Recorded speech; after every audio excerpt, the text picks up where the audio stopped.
You haven't left the house yet, but in your head, you already have. You've driven the route, hit the slow light on the corner, circled the parking lot once, walked to the entrance. You know exactly how long it takes because you've run it before, not in real life, just in your mind, quietly, without anyone noticing. And by the time you actually get in the car, the hard part is already done. Most people call this overthinking. You call it Tuesday. And here's the thing, nobody ever really explained why. Not your parents, not your teachers, not anyone who watched you double check the door on the way out. They just saw the behavior. Maybe they teased you about it. Maybe they told you to relax. What they didn't tell you is that your brain isn't working against you. It's working ahead of you. And there's a significant difference between those two things. Stick around, because that difference is exactly what we're going to get into. And it doesn't start in the car, it starts at the front door. Before you leave, you do the round, gas off, iron unplugged, door locked, and if we're being honest, checked again, just to be sure, not because you forgot, because pretty sure has never really been good enough, and you know it. But here's the thing, the same brain that already mapped every traffic light between here and the venue, that brain was never going to leave the house without making sure the stove wasn't about to ruin the evening from 3 miles away. Of course it wasn't. You probably don't even think of it as checking anymore. It's just the last step before the door closes. And if you just nodded at that, yeah, we thought so.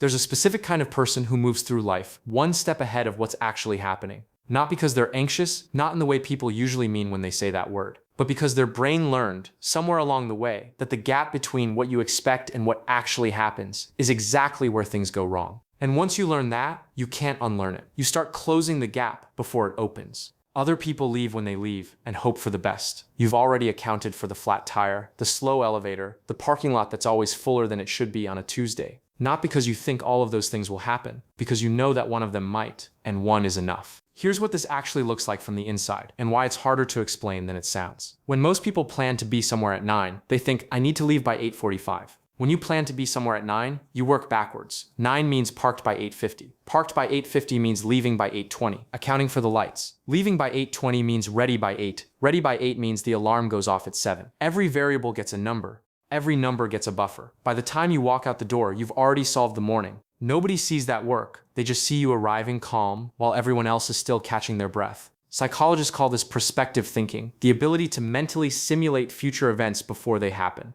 Most people do it occasionally. Some people do it automatically, constantly, as naturally as breathing. Their brain doesn't wait for problems to arrive. It goes looking for them first. And here's the part that gets misread. That's not pessimism. That's not expecting the worst. That's respecting the worst enough to account for it. There's a significant difference between those two things, even if they look identical from the outside. Research on this cognitive style consistently shows something that surprises people. Those who engage in prospective thinking don't experience more stress than average. They experience less, because the anxiety of not knowing what's coming gets replaced quietly by the confidence of having already thought it through. And there's a specific kind of calm that comes with this that's almost impossible to explain to someone who doesn't have it. You get there early, you find your spot, you sit down, and while everyone else is still arriving, still adjusting, still figuring out where to put their coat, you're already settled, already oriented, already present. The chaos that other people walk into, you walked out of 20 minutes ago, in your driveway before it had a chance to become chaos. That's not a small thing. That 15 minutes of waiting that everyone else sees as wasted time, that's the dividend. You paid it up front so you wouldn't have to pay it later, in public, under pressure, when it was already too late to do anything about it.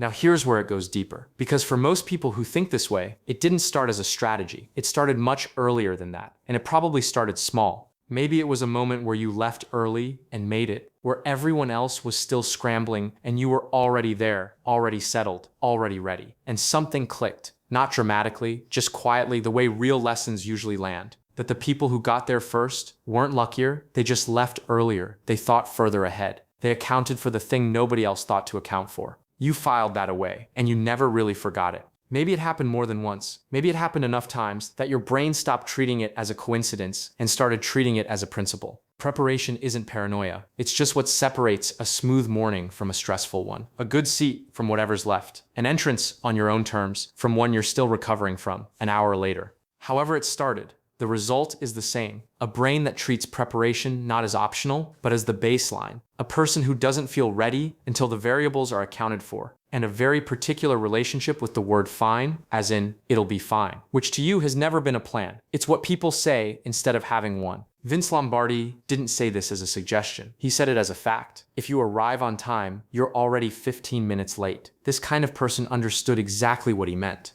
On time means you made it, barely, with nothing left over. Early means you own the situation before it starts. Early means you own the situation before it starts. And owning it means something specific. It means you still have options. The person who arrives with 2 minutes to spare has one move: sit down and hope for the best. The person who arrived 15 minutes ago has already scoped the room, chosen their seat, clocked the exit, and decided whether they even want to stay. That's not a small difference. That's the difference between reacting and choosing, between being managed by a situation and managing it yourself. Preparation doesn't eliminate uncertainty. It just makes sure that when something unexpected happens, you still have room to move. There's also something else happening here that goes beyond logistics, and it's worth naming clearly. When you think ahead, when you scope the environment before committing to it, when you check the variables before walking in, you're not just managing time, you're protecting your ability to be fully present once you get there. Because the person who arrives flustered, who's still processing the parking lot stress, who's mentally catching up while the meeting has already started, that person isn't really there yet, not fully.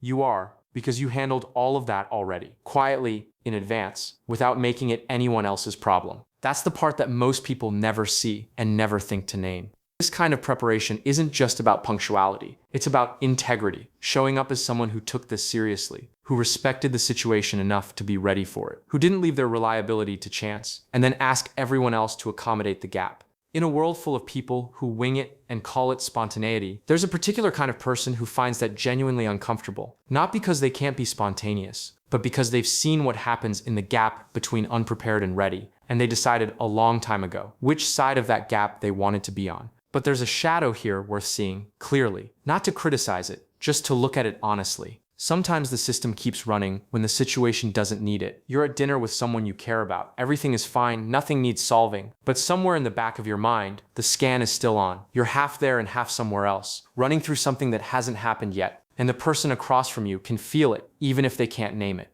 This is the quiet cost, not the flat tire, not the parking lot, those you handled. The thing that sometimes slips through is the moment right in front of you, the one that didn't need a plan, the one that just needed you. That's worth knowing, not because it means something is wrong with you, it doesn't, but because the same mind that protects you from everything out there sometimes needs a gentle reminder that the person sitting across from you isn't a variable to be managed. They're the reason you showed up in the first place. Nobody wants drama. Not really. Not the missed connection. Not the frantic parking lot sprint. Not the apology entrance while everyone looks up. That's not just your preference. That's the most human instinct there is. You just took it seriously enough to do something about it. And here's what most people never stop to notice. When you show up settled, when you've already handled the chaos before it had a chance to become chaos, you're not just protecting yourself. You're protecting the room. The people you care about don't have to absorb your stress. They don't have to wait while you catch up. You walked in ready, which means everyone around you gets the version of you that's actually present. That's a gift, even if nobody ever calls it that. Will everyone see it? Probably not. Some people will find your thoroughness excessive. Some will call it rigid. Some won't notice at all. And that's fine too. You're not doing this for the credit. You're doing it because you know what it feels like when things go smoothly. When there's no last-minute scramble, no unnecessary stress,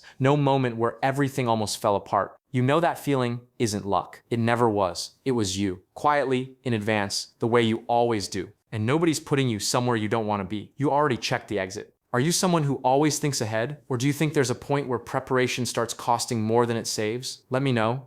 To get more psychology content like this in your feed, please subscribe, hit the like button, and share your experiences with us. You'll be supporting our efforts too. Thanks for watching.